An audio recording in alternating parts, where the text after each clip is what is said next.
The bills introduced in the parliament can also be classified into four categories. Number 1, ordinary bills. Number 2, money bills. Number 3, financial bills. Number 4, constitutional amendment bill. So let's discuss ordinary bills, how they are passed in the parliament. Every ordinary bill has to pass through the following five stages in the parliament before it finds a place on the statute book. Number 1, first reading. The introduction of the bill and its publication in the Gazette constitute the first reading of the bill. Second reading. The bill receives the detailed scrutiny and assumes its final shape. This stage involves three more substages: stage of general discussion, committee stage, consideration stage. Stage of general discussion. The bill is generally discussed. The House can take any one of the following four actions. Number 1. It may take the bill into consideration immediately or on some other day. It may refer the bill to a select committee of the House. It may refer the bill to a joint committee of the Houses. It may circulate the bill to elicit public opinion.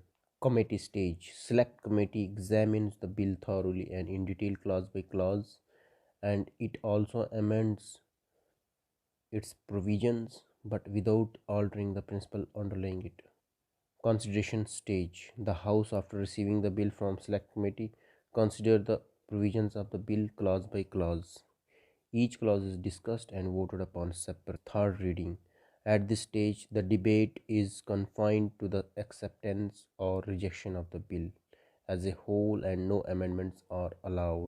If the majority of the members present and voting accept the bill is recorded as passed by the House. Thereafter, the bill is authenticated by the presiding officer of the House and transmitted to the second House for consideration and approval. Fourth stage is bill in the second House. Here the bill passes through all the three stages, that is first reading, second and third reading. The bill alternatives. There are four alternatives before this House. It may pass the bill as sent by the first House without amendments. It may pass the bill with amendments and return it to the first House for reconsideration.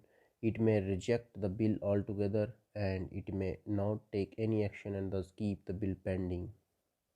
If the second House passes the bill without any amendment or the first House accepts the amendment suggested by the second House, the bill is deemed to have been passed by both the Houses and the same is sent to the President for its assent. On the other hand, if the first House rejects the amendment suggested by the second House, or the second House rejects the bill altogether, or second House does not take any action for 6 months, a deadlock is deemed to have been taken place.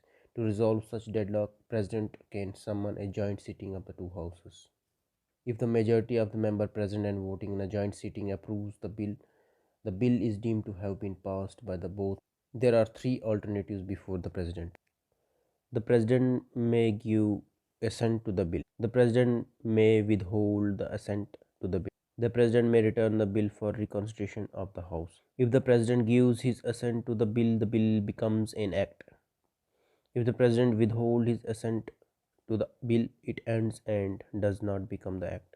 If the President returns the bill for reconsideration and if it is passed by the both houses again with or without amendments and presented to the President for assent, the President must give assent to the bill.